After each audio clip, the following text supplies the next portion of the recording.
So, Advent.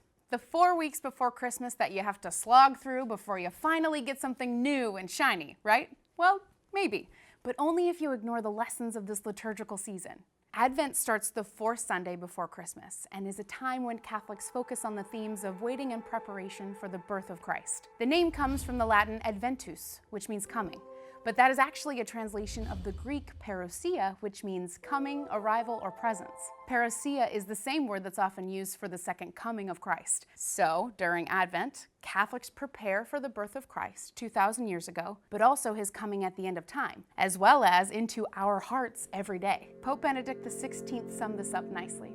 The Christ child comes in a real sense whenever human beings act out of authentic love for the Lord and do not settle for mere exchange of gifts. During Advent, we can all strive to go beyond settling, ask ourselves what it is that we're giving and how we're expressing love for one another. For Catholic Central, I'm Libby. If you like this video, subscribe to our channel on YouTube and drop us a comment below with your favorite way to celebrate Advent.